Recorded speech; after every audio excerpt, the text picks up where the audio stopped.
Well, I know it's been a while, but it's time to play some catch up.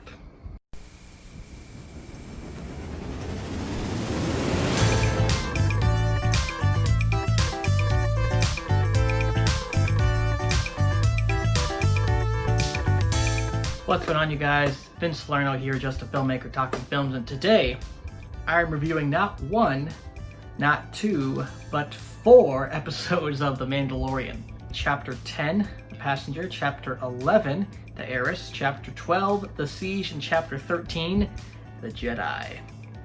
Now we have a lot to talk about and not a lot of time to talk about, so let's just get right into it. The Passenger was directed by Peyton Reed, who also obviously directed stuff like Ant-Man, Ant-Man and the Wasp for Disney and Marvel.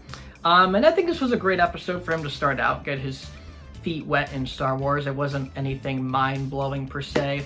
I wouldn't even call it bad. Obviously it's a filler episode, but it's a fun filler episode. There was a lot of fun to this. Not every episode has to be this, you know, oh look, Boba Fett, oh look, Ahsoka Tano. We don't have to see all these new or familiar characters, or reintroduction of characters I should say, popping up in every episode. They can be just fun, self-contained adventures where we don't see familiar characters, we meet new characters. When we last left Mando and Baby Yoda, or the child, blasphemy. Mando had just earned Boba Fett's armor from Cobb Vanth and also Cobb Vanth's friendship. Mando gets ambushed by some raiders who are trying to kill the child and get Mando's best scar. He best scars them. That was probably the last time I'm gonna do that. He bests them by trading the child's life for his jetpack, but then he ends up getting the jetpack back, so all's well. He makes it back to Mos Eisley. I cannot remember the pilot's name that I'm not a huge fan of in this franchise, in this series. She tells Mando she knows somebody that can give him information about where to find other Mandalorians, but he has to give this person safe passage.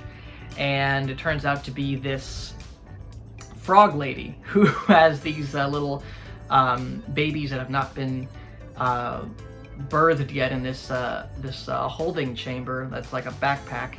And obviously as the episode goes on, Baby Yoda, second time, the child tries to eat them, and Mando's like, stop, you're eating unborn children. Mando, for some reason, I forget why, but Mando can't travel at light speed to make the trip. He has to go at normal speed, and he gets pulled over by some X-Wing fighters, like cops and robbers style, and they kind of question him, and like they need like proper identification and licensing, and as I said, they have a chase, cops and robbers style, which is kind of cool. I always saw that shot. That was my favorite shot in the trailer. I always saw that as Mando and the X-Wings going into battle or something. I was like, this is so cool. But it was not. He was being chased. And he gets chased into a icy cave with no chance of escape. This is where like the theme of the episode comes in. Mando's like, the mission's over, like, or I can't help you, like, we're stuck here.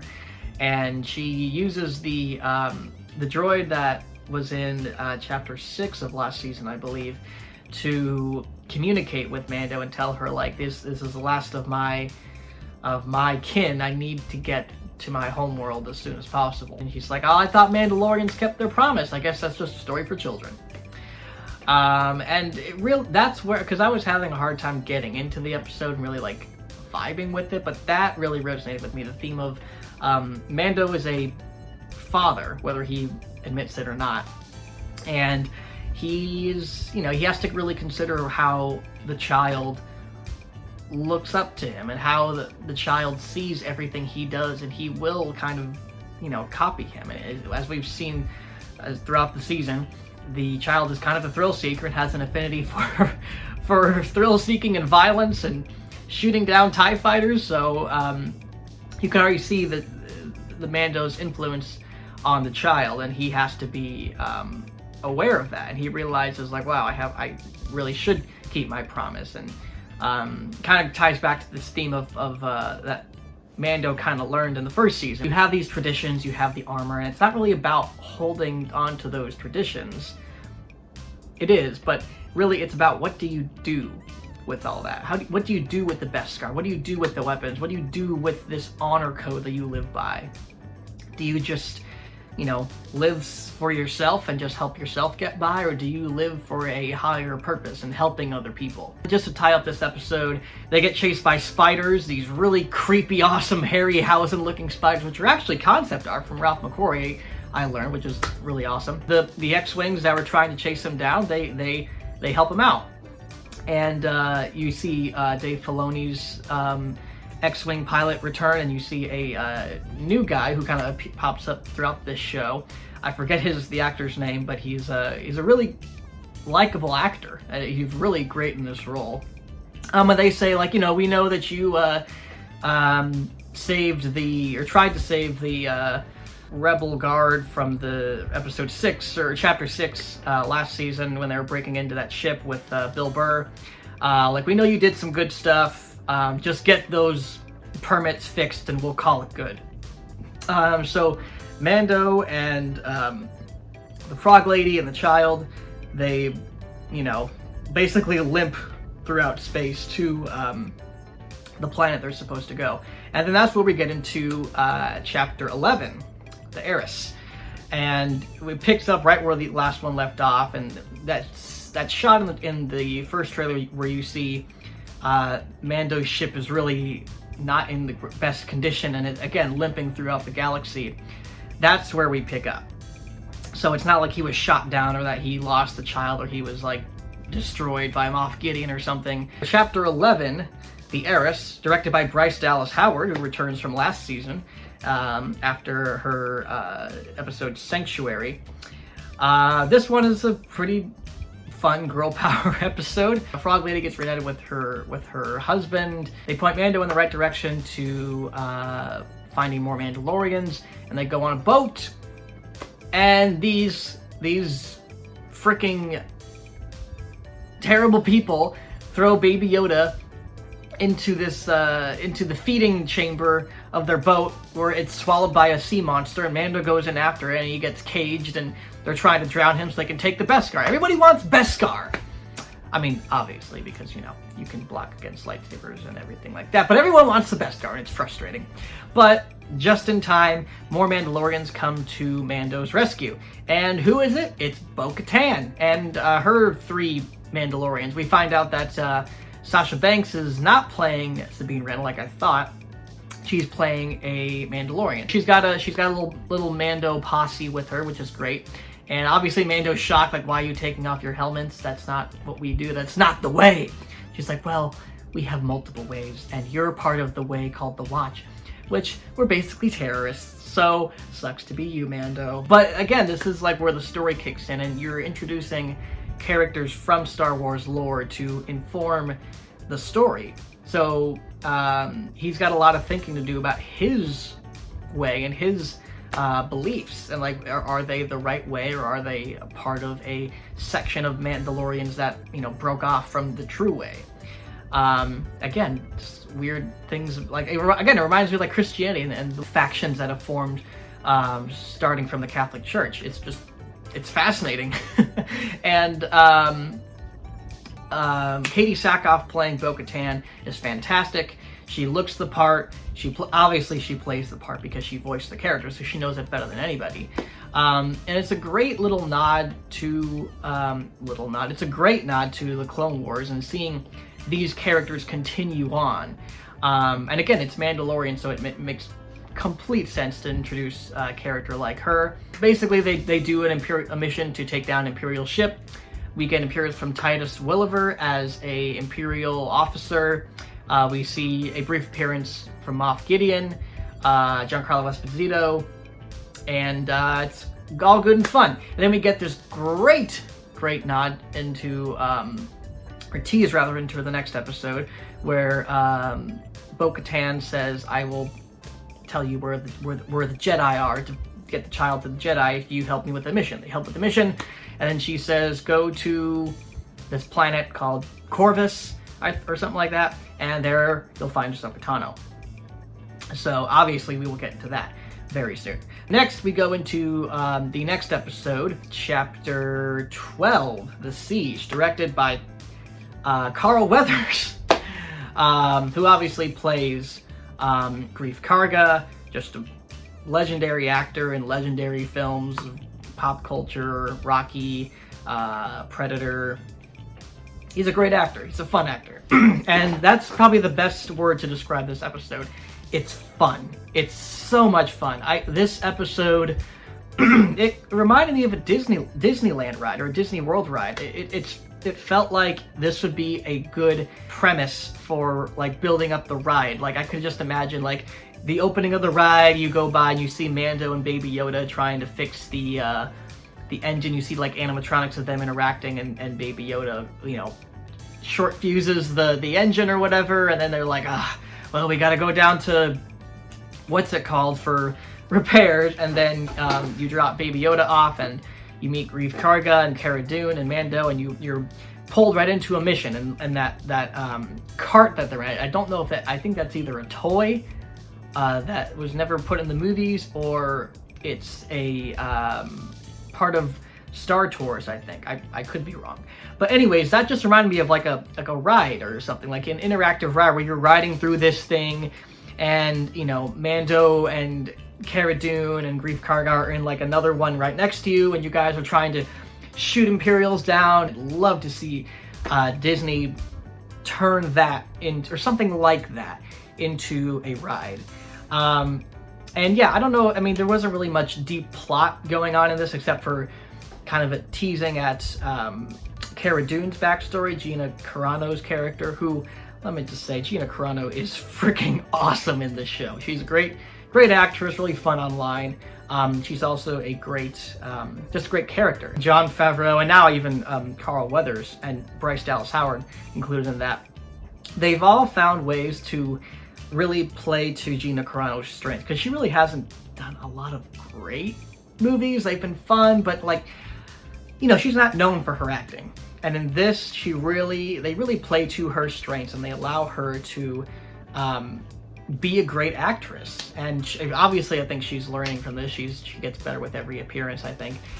So I really enjoyed her character, her appearance. She appears really tough and badass, but also just very truthful as an actor, which is awesome to see. And then Carl Weathers, props to anybody who can do acting and directing. I mean, I've done it a couple times before, and it's hard, but props to anybody that does that, and does something as big as Star Wars, so good for him. We get some backstory about what the plan is for the Empire as it stands. Possible hints at Snoke. We know that the Empire was trying to harvest Baby Yoda, third time, was trying to harvest the blood of the child to create these Force-sensitive stormtroopers. I guess they're called Sith troopers or something like that. Or maybe that's what was in The Rise of Skywalker. I don't know. Yeah, this was fun. It's probably probably my second, or I'd say it's my third favorite episode. First still being The Marshal. I still love The Marshal. Second favorite episode has got to be Chapter 13, The Jedi, directed by Dave Filoni.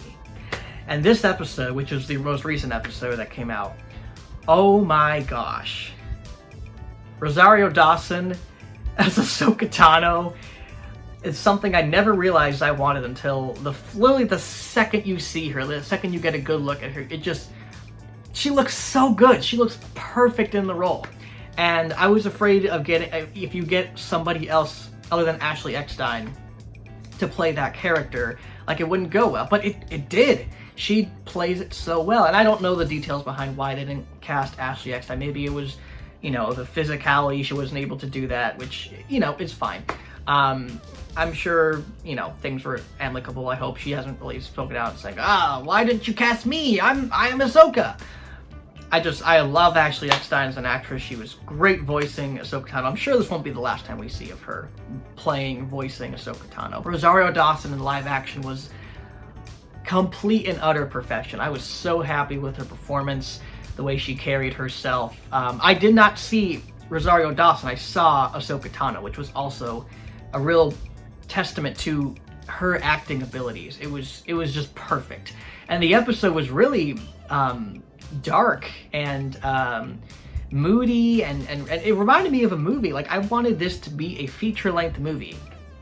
And again, I think this also kind of just adds to the excitement of seeing Ahsoka Tano in live action.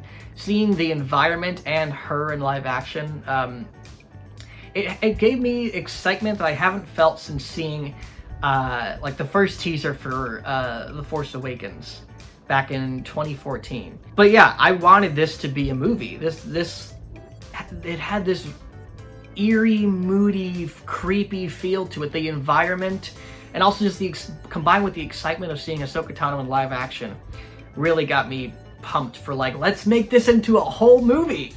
When you have some great Western Kurosawa homages in there near the end, with like standoffs and really composed battles, and the serene, like, lush area where the Magistry is, is staying. Like, she's in this really lush area, and the town itself is poor, westerny type town, and it's nice to have like a combination of, samurai Kurosawa stuff on one end and Western showdown on the other end. It was really fun.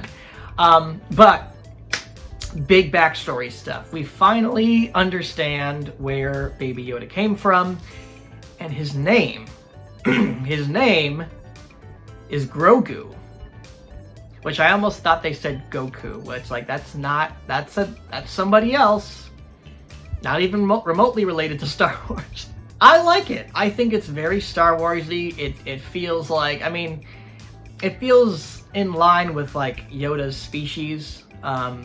Like, a name like Yoda is a little weird and not necessarily like too weird, but it's like okay, yeah, an alien like that would be named Yoda. And someone like his species, I feel like, would be named Grogu. So it makes sense to me. To some people, I get it if it doesn't, but I like it. I like it. It's not the best name. They could have picked a million different names. I would have been happy with either one of them. But if you have to pick a name, Grogu is not a bad name. And Ahsoka finds out that he was actually trained on Coruscant in the Jedi Temple, and during the Jedi massacre, he was taken and hidden. Question is, by who? Was it Yoda? Was it somebody else? Burning questions. This is just this huge information. Ahsoka says he's not going to train him, though, because he has too strong of a connection. Although he's strong with the Force, he has too strong of a connection to Din Djarin himself. And so they strike a deal. I'll help you with your situation with the Magistry in this town if you train the child.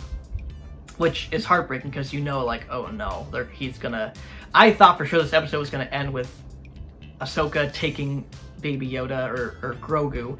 Now, I got to call him Grogu. I don't have to call him Baby Yoda anymore.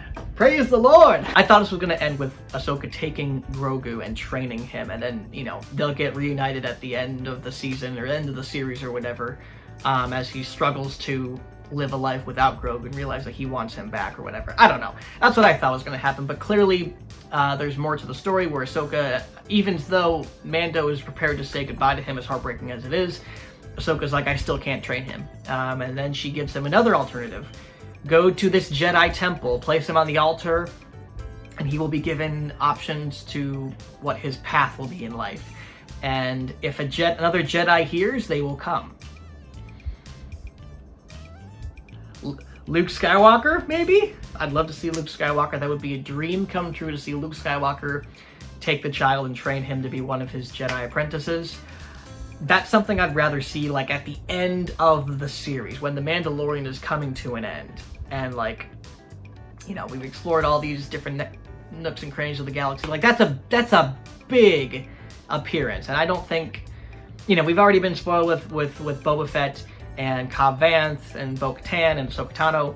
I want to see Luke, but, like, let's wait. One thing at a time. So overall, these past couple episodes have been fantastic. Again, this series just keeps getting better and better, and it rewards us long-term, hardcore Star Wars fans with all these great Easter eggs, and it's again so well contained in this Western motif, where each each adventure is a new adventure. And you're following an overarching story, but it's not every episode is a big reveal about the story. You can have fun and you can follow a great story at the same time. And I think that's what works about this show. You don't have to start off with a big reveal about the plot. You can start off with introducing Boba Fett and Cobb Vanth, and then you go into an episode revealing the plot or whatever. I don't know, just all these great things. We didn't really get much like plot-heavy information until chapter 11, the Heiress. And I love that structure, I love that style. Ahsoka Tano appearing is probably the biggest and awesomest and most rewarding thing that has happened in this show. I love that episode so much. And right now, in terms of ranking, my top 3 again is Chapter 9, The Marshal, Chapter 13, The Jedi, and Chapter 12, The Siege. I guess if I had to put the other episodes in ranking in there, I'd put The Heiress at number 4, and The Passenger at number 5. That's my thoughts on The Mandalorian, Season 2, Chapters 10, 11, 12, and 13. Hopefully I don't have to do another long video like this again. Although I like doing this where I break them all into one big chunk and talk about them really quick. It's exhausting. So we'll see what happens if I get too lazy or not. Thank you guys for watching this review. Hope you guys enjoyed it. If you did, hit the like button, subscribe to this channel. You can check out my short films, trailer reactions, excerpts from the Vince Salerno podcast. We'll be recording a brand new episode with Tyler Banark coming very soon. I hope you guys had a great Thanksgiving. Hope you guys have a Merry Christmas. We'll see you next time. God bless and peace out.